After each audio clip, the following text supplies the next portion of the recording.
Vamos orar. Bendito Senhor e Deus Todo-Poderoso, no temor do Senhor estamos diante de Ti, suplicando que o Senhor receba nosso culto, esse culto nessa noite. Que o Senhor possa, nesse momento, falar em cada coração, quando ler a Tua palavra e a mensagem do mensageiro que está aqui no púlpito, que o Teu Espírito Santo possa tomar as palavras e abençoar cada um de nós, Senhor. E estamos crendo que o Senhor está aqui, e o Senhor nesse momento vê cada vida e conhece cada coração, sabe da necessidade de cada um, que o Senhor partilha segundo sua vontade, que o Senhor possa ajudar-nos a entender a sua palavra nesses últimos dias. Toma, Senhor, esses poucos minutos, abençoa cada um de nós, entregando nossa vida completa a Ti, descansado, Senhor, em Sua presença. No precioso nome do Senhor Jesus, agradecemos. Amém, Senhor. Graças a Deus, amém? Está mais uma oportunidade de louvar a Deus e ler a Bíblia Sagrada. Nós vamos abrir a Bíblia, Efésios capítulo 1, versos 5 ao 10, onde está escrito assim: e nos predestinou para filhos de adoção por Jesus Cristo, para si mesmo, segundo o beneplácito de sua vontade, para louvor e glória de sua graça, pela qual nos fez agradáveis a si mesmo, assim no amado, em quem também temos a redenção pelo seu sangue, a remissão das ofensas, segundo as riquezas da sua graça, que Ele fez abundar conosco em toda a sabedoria e prudência, descobrindo-nos o mistério da sua vontade, segundo o seu beneplácito, que propuseram em si mesmo, de tornar a congregar em Cristo todas as coisas na dispensação da plenitude dos tempos, tanto as que estão no céu como as que estão na terra. Amém. Vamos assentar um pouquinho e nós vamos pôr atenção nesse último versículo que lemos: tornar a congregar em Cristo todas as coisas na dispensação da plenitude dos tempos. Dispensação da plenitude. Uma coisa é plena quando chega o limiar. É plena quando chega na sua etapa completa. A plenitude dos tempos. Nós vamos pensar nessa frase, observando que o apóstolo São Paulo não diz a plenitude do tempo, ele diz no plural, a plenitude dos tempos. E aí, dentro desse assunto que nós temos aqui a mensagem, nós vamos pensar um pouquinho em tempos, os tempos. Você sabia que existe o tempo para a consumação do mistério de Deus, para a sua noiva, para aprontar a sua igreja, o tempo em que Deus completa o seu ministério, não é, de revelação. E quando Ele completa esse ministério, aí finaliza, o tempo não é mais. O tempo não é mais.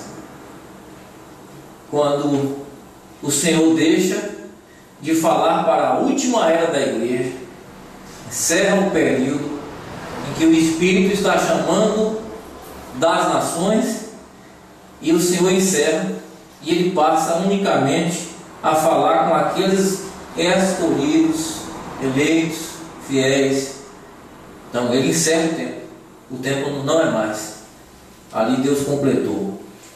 Mas isso é em relação à sua revelação, que se completa com a mensagem do sétimo anjo. Mas o mundo continua com o tempo ainda. O mundo continua com, até o final da era do novo século, o mundo continua com grande tribulação, e é tempo. Continua-se ainda 1 milênio de 1000 anos. Né? Isso, digo milênio, que são 1000 anos, né? Na verdade, melhor dizendo. E isso é tempo ainda. Mas tem aquele tempo não é mais a respeito da revelação, e que nós não podemos confundir quando Deus diz o tempo não é mais em relação à revelação, e confundir com esse tempo cronológico do século, dos dias, dos anos. Então por isso vem a plenitude dos tempos, e ele congrega todas as coisas, né? Você sabia que os 7 trovões foram abertos no céu? E o Cordeiro tomou o livro, aquele que estava assentado à destra, ou seja, diz o Mombrana, que é o proprietário, não é? Abstrato ali. Deus tinha esse livro, mas lá o Cordeiro abriu. E João, se você ler em Apocalipse, quando começa a abrir os selos, quem abriu os selos? O Cordeiro. E os selos foram abertos primeiro nos céus, os trovões foram abertos no céu.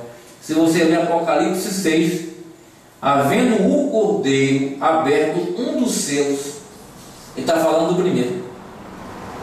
Quando vem o segundo, havendo aberto o segundo selo, quem? O Cordeiro. E João viu aquele que estava na parte de trás do livro, né, de fora. Mas os trovões, quando eles vêm sem revelado para nós, então revelam o que estava por dentro, que estava oculto. Mas o Cordeiro abriu cada selo no céu. Mas haveria de abrir para nós também. Isso viria a ser aberto para nós. E nesta dispensação, viria a se congregar as coisas do céu com aqueles que estão manifestos na terra. Amém, irmãos? Estão entendendo essa linha de pensamento? É para a gente refletir um pouquinho. Então nós vamos pensar sobre o que disse o Mombrana. Tem 3 pontos aqui. Eu tenho a mensagem no intervalo, mensagem futuro lar, perguntas e respostas 3. São alguns parágrafos para a gente pensar e para a gente posicionar as Escrituras. Porque é preciso, a noiva de Cristo, ela aprende com o profeta e o Espírito Santo na mensagem a posicionar o que diz o profeta. É isso que Deus está fazendo conosco. Posicionar o que é dito, o que é revelado a seu tempo, e a gente entende todas as coisas. É preciso posicionar, não é? Por exemplo, quando Jesus disse para os seus discípulos, apóstolos, ele disse que vós sois santificados pela palavra que vos é dada, não é? Santificado é limpo pela palavra que vos é dada. Ali estava Judas no meio dele, não é verdade? Judas ouviu essa expressão: vocês são santificados pela palavra que vos é dada. Ali Jesus falou aquilo e Judas estava junto e poderia dizer até assim: olha, então também estou limpo. Mas quando ele foi ministrar a ceia, aí ele posicionou: vós estáis limpos, mas nem todos. Ali veio o posicionamento de quem estava e quem não estava. Então é o tempo do posicionamento, né, irmão? Nós estamos pensando a respeito de posicionar a mensagem do profeta. Quando você lê a mensagem no intervalo, parágrafo 30 e 31, o profeta fala sobre tempo e consumação do tempo. A gente vai entender aqui. Agora nós vamos ver o que diz o livro e como foi que se abriu. E não foi dado a conhecer até que o Cordeiro tomou o livro e rompeu os selos, abriu o livro. Vê você? Então o Cordeiro tem que tomar o livro porque é seu, e recorde, e não houve no céu nem na terra nenhum papa, ou bispo, ou cardeal, ou presbítero de estado, quem fosse, que pudesse romper esses selos, e nem tampouco velar o livro. Somente o Cordeiro pôde fazer, por isso ele morreu, não é? E se tem conjecturado, se tem suposto isso e aquilo, e tem havido tanto tropeço, e por isso nós estamos hoje em meio de tanta confusão, porém temos a promessa divina que este livro da redenção será aberto perfeitamente pelo Cordeiro. Vocês observam que o livro do sete selos, o livro da redenção, é o mesmo livro. O livro que tem nossos nomes antes da fundação, e o livro dos selos é o mesmo livro. O profeta sempre se refere ao mesmo livro. Amém? Isso é muito importante.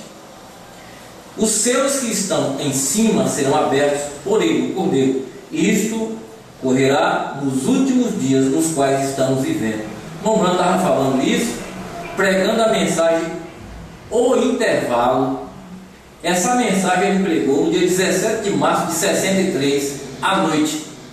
De manhã ele tinha pregado Deus revelado em simplicidade. E à noite ele pregou o intervalo, preparando o povo para receber o primeiro selo, o segundo selo, o terceiro selo. Entendendo? Eu estava falando do que viria. Amém, irmãos? Já começando ali. Então ele diz: essas coisas são dadas a conhecer, até que o Cordeiro tome o livro e abra os selos, porque recorde que o livro estava retido por aquele que estava sobre o trono, e o Cordeiro chega ante ele e se assenta sobre o trono, toma o livro da sua mão direita. Isso é uma questão ministerial. A gente vê Jesus Cristo como Cordeiro, toma o livro da mão do Pai, e ele estava no trono do Pai, e ele recebe o livro. Embora a gente saiba que isso é ministerialmente falando, né? É uma figura de linguagem.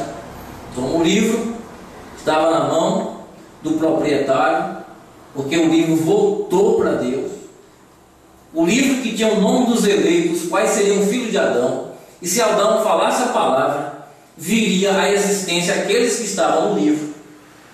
Mas no momento em que Adão caiu em pecado, Deus retomou o livro e reteve o livro. Por conta, a raça humana caiu em pecado, e você sabe que entrou uma semente que não era de Deus também. Mas Deus tirou esse livro. E por presciência ele sabia que os filhos cairiam em pecado, e o livro é chamado o livro da vida do Cordeiro, que foi morto antes da fundação do mundo, e Cristo foi decretado sua morte lá, porque Deus viu esse acontecimento mesmo antes do Jardim do Éden. Deus tomou o livro. Mas viria o tempo em que ele viria e abriria esses nomes. Amém, irmãos? Amém. Vocês estão entendendo, né? Então, ele toma o livro, e ele diz aqui: toma o livro de sua mão direita. Mão direita quer dizer poder. Amém? Mão direita, seu poder. Não é por quê? Porque Deus tem mão de esquerda, mão direita. É o poder de Deus. Amém? Então, ele toma o livro. Agora, isso é muito profundo e trataremos de esclarecer com a ajuda do Espírito Santo. Estamos confiando que nos ajudará. Veremos mais adiante que é no tempo do fim, quando o tempo terminará, e não há denominações que tenham o direito de interpretar o livro, nem tampouco há homem algum que tenha o direito da interpretação. Unicamente o Cordeiro tem esse direito. Ele é quem fala a palavra, é o mesmo quem dá a conhecer, e vindica-se trazendo a vida. Exatamente. E essas coisas não são reveladas senão depois que as eras da igreja e as eras denominacionais hajam terminado.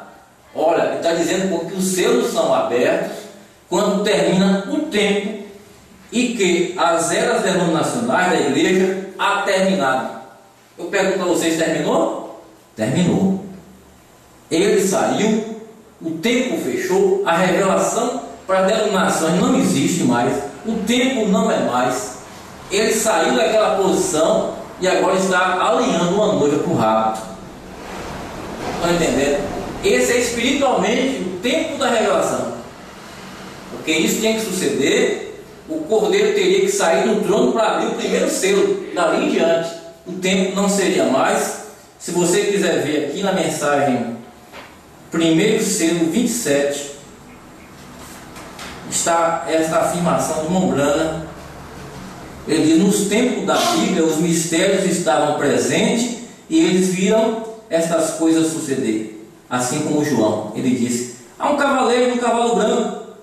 João falou só isso: há um cavaleiro no cavalo branco. Mas havia um mistério concernente a esse cavaleiro. O significado ninguém sabia, mas Deus mandou um profeta para falar o que é isso. Amém? Abriu o selo. Então aquele cavaleiro não era conhecido, eles não conheciam naquele tempo. Seria revelado mais adiante, quando o Cordeiro saísse do trono do Pai como intercessor e redentor semelhante. Quando o Cordeiro saísse, é que o primeiro selo se abriria e os outros selos. Amém? O Cordeiro saiu, tomou o livro de possessão, só que aí ele vem como aquele anjo forte, Apocalipse 10, com um pé na terra e um pé no ar.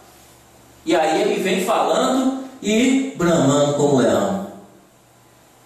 De Apocalipse 10, de 1 ao 6, é o Senhor Jesus Cristo tomando o livro e trazendo. No Apocalipse 7 é o Mombrana, o sétimo anjo, proclamando a voz de Cristo. Amém? Então ele vem trazendo todos os mistérios.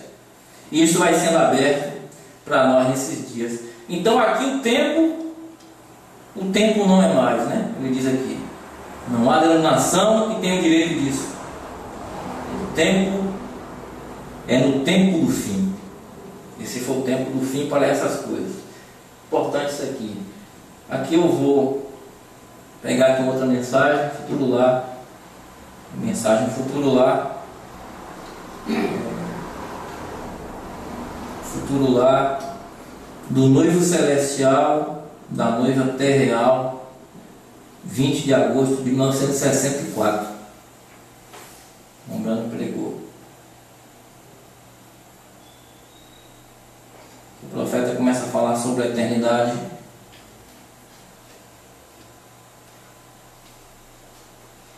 Sete dias, o qual passa, o tenho dito, mudará para outra. 8 dias tem a ver com a nova criação. Estão vendo? Não com a velha criação. 8 dias é nova criação, porque foi o 8º dia que nosso Senhor se levantou dos mortos. Agora, 7 eras representam 7 dias. Quando estávamos na 7ª era, apenas com a primeira e segunda etapa do ministério do profeta, estávamos em Laodiceia recebendo uma verdade. Mas quando entramos no Espírito Santo, saímos do 7º dia para o 8º dia. O profeta diz: o 8º dia regressa ao primeiro, à eternidade. A noiva foi levantada à eternidade, a palavra. Amém, irmãos? Isso é tremendo, mas é espiritualmente, você tem que entender isso. O 8º dia. Depois do 7º vem o 8º, que retorna ao primeiro. O profeta diz então: Cristo ressuscitou no 8º dia. E o 8º dia é o primeiro da semana, porque sábado é o 7º. Amém? Aí ele vai mostrando. Aí está outra convocação, uma santidade.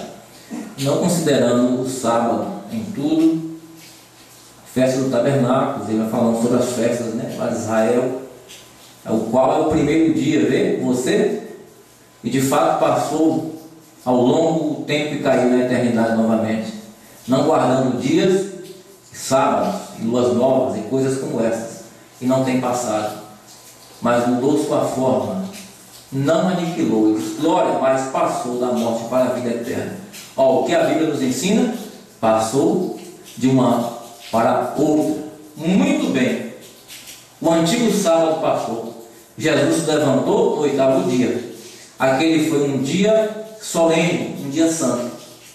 Não era um dia porque dia ou um tempo, e ali tinha acabado. Aquilo passou a eternidade. E voltamos direto ao primeiro dia de novo. Veio? Estão vendo? E voltamos ao primeiro dia de novo. Então, quando o tempo se acaba para a revelação, e a 7ª era se compara ao 7º dia, e passou, o tempo não é mais para o sistema religioso. Então Deus entra com a palavra do Espírito com nós no 8º dia. E a palavra e a mensagem nos levam à eternidade. E a eternidade tem que vir a nós agora. Não é depois que morrer, não. A eternidade tem que vir a nós ainda estando nessa carne, para que nós possamos ser cidadãos dessa eternidade aqui. Amém? Parte de uma palavra que Deus trouxe por um profeta, e nós somos parte e somos a palavra, e a noiva é a palavra, e é a eternidade, mesmo estando visualizando as questões do tempo, eleitos da eternidade. Amém, irmãos? Pergunta,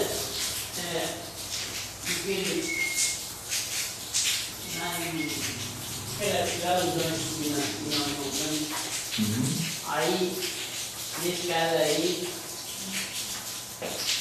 que tem a relação ressuscitou, nesse caso aí, pode sair do túmulo, né? É porque isso sucede a mesma coisa que sucedeu, né, quando Jesus. E agora pode sair do túmulo, né? É a mesma coisa que houve com Jesus, né? Quando ele estava. E quando você ler o final de São Mateus, quando Jesus bradou, né, na cruz, a terra tremeu. E quando Jesus morreu, os mortos ressuscitaram.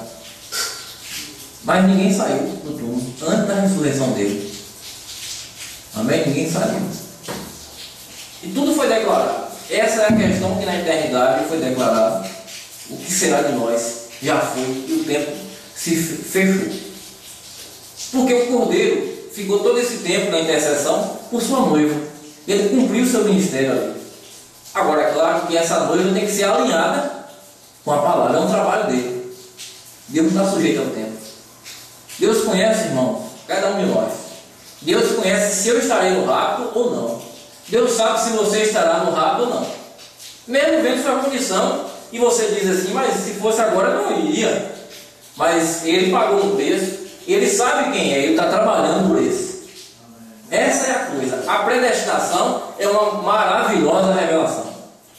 Fora disso, a gente nem entenderia a graça de Deus. O profeta diz, eu entendo a graça por conta da predestinação. É um favor sem merecimento. Você não fez nada por isso.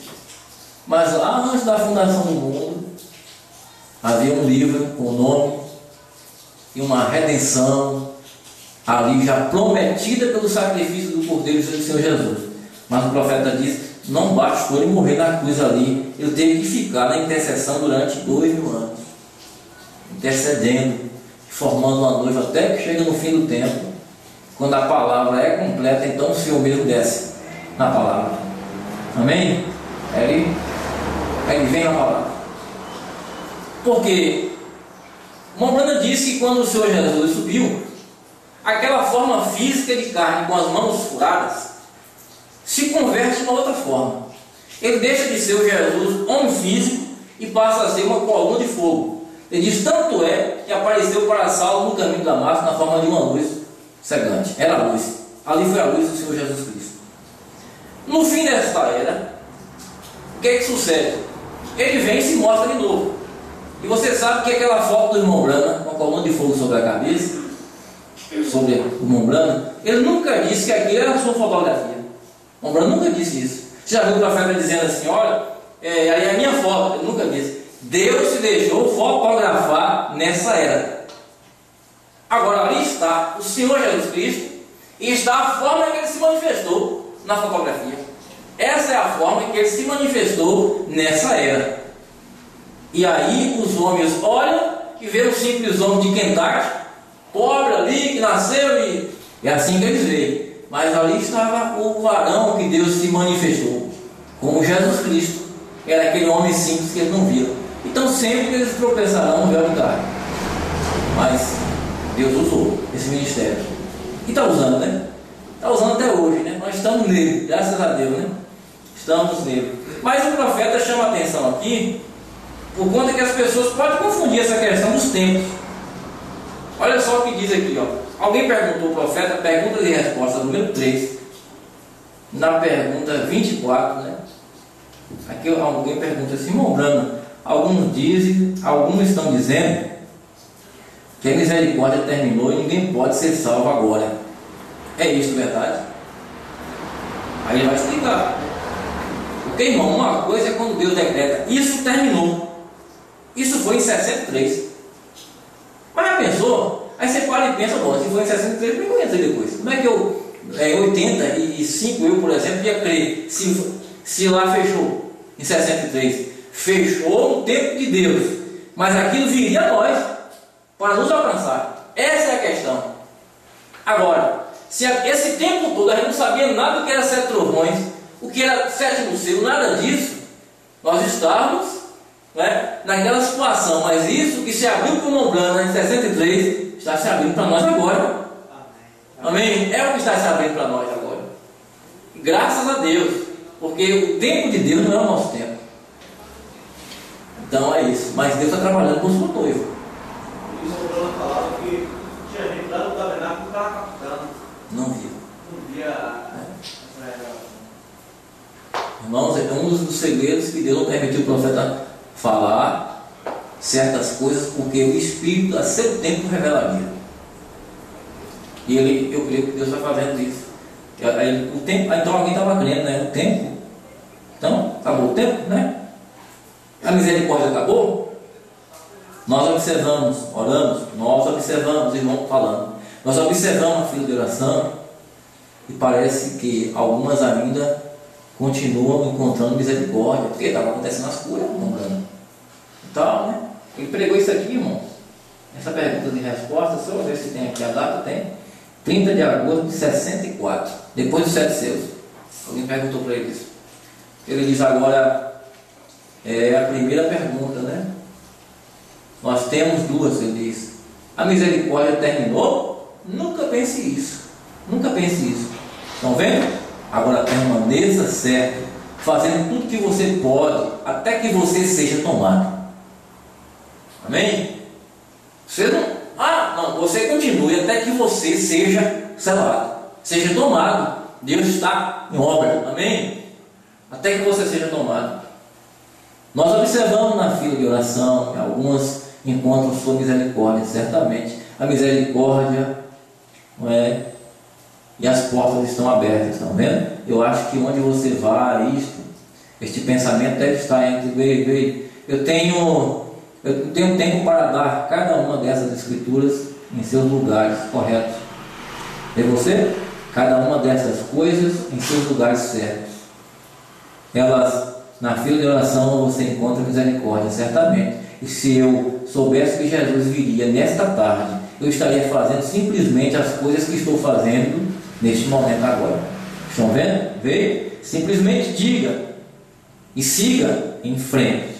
A misericórdia está sempre aberta. Veio? Agora, onde eu penso que vocês apanharam isso é acerca do fim das 7 eras da igreja e dos 7 selos. Ó, a má interpretação.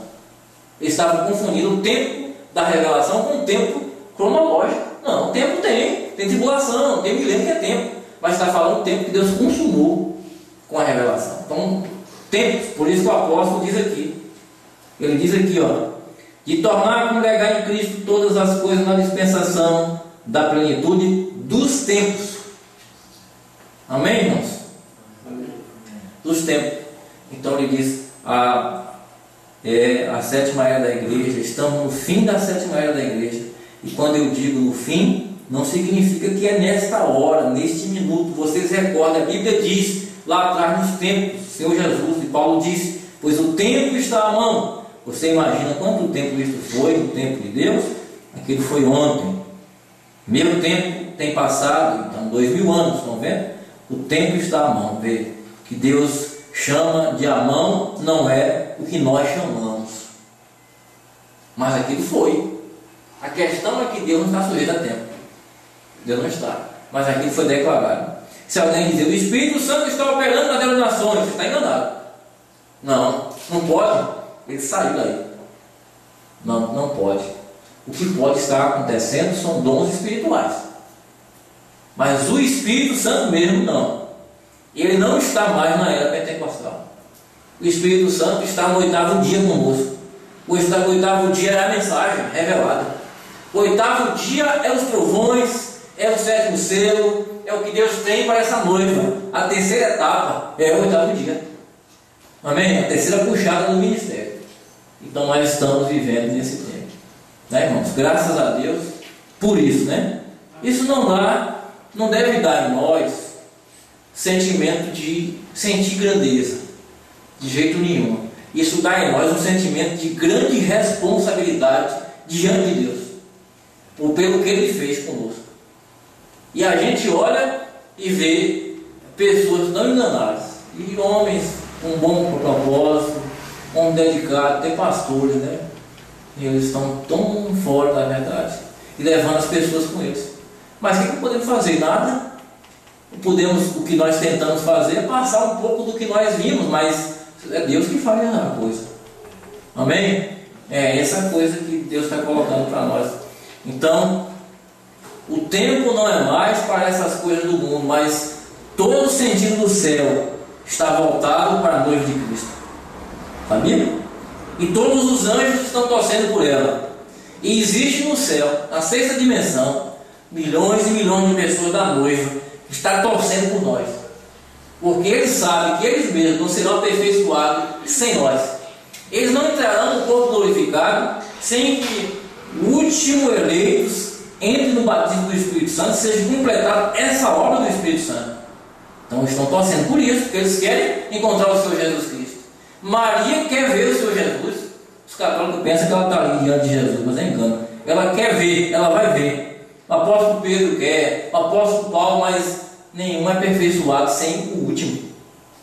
E quando o último entra completamente, então, aí você sabe que vem volta de arcanjo, é uma ressurreição de santos, e nós vamos encontrar aqueles irmãos, e nós saberemos, olhar para eles, que eram nossos irmãos antes da fundação do mundo. Não será estranho a nós. O irmão Branco não é. O irmão Branco já é como alguém que nós conhecemos, mas aqueles também será. Será no dia que manifestar todo sobre a terra. Amém, irmãos? Isso parece ser uma loucura. As igrejas não pregam mais isso, não, parece que não creem mais, mas isso é a verdade. Tudo passa, mas a palavra de Deus permanece para sempre. Amém? Vamos orar. Bendito o Senhor, nosso Deus e nosso Pai. Isso nos traz uma responsabilidade muito grande quando nós lemos do profeta que o cordeiro teria que mudar de ministério para que o primeiro selo fosse aberto. E sabemos que então o Senhor está numa posição bem mais perto de nós. O Senhor está aqui mesmo conosco, uma dimensão em que aqueles que entram além do véu está já com o Senhor, está contigo, e esta é a posição que deve almejar cada membro dessa noiva. E eu creio que o Senhor tem uma porçãozinha de sua noiva aqui em Tapetinga também, como o Senhor tem na Bahia, no estado do Espírito Santo, o Senhor tem no estado de São Paulo, nos estados do Brasil e no mundo também. E o Senhor está trabalhando com esse pequeno rebanho. Que nós possamos, Senhor, dar graças a Ti todos os dias, porque o Senhor mostrou essa grande luz no fim do tempo, para que nós possamos reconhecer o dia, a mensagem, reconhecer o que o Senhor tem trazido e puder então nos colocar diante do Senhor para ser um que recebe e crê verdadeiramente e confia em Ti, porque sem Ti, Senhor, tudo é impossível. Mas se o Senhor estiver na frente, nós seremos aqueles que vão ser essa mensagem. Eu creio que o Senhor tem isso para nós, nessa etapa que sua noiva é chamada para crer não somente, mas viver o que está escrito e o que está sendo manifestado. E isso é espiritualmente, quando o Senhor está abrindo esses mistérios para nós. Coloca, Senhor, na posição cada um dos irmãos e irmãs aqui para reconhecer esta coisa maravilhosa que o Senhor tem feito. Entregamos tudo isso no nome do Senhor Jesus.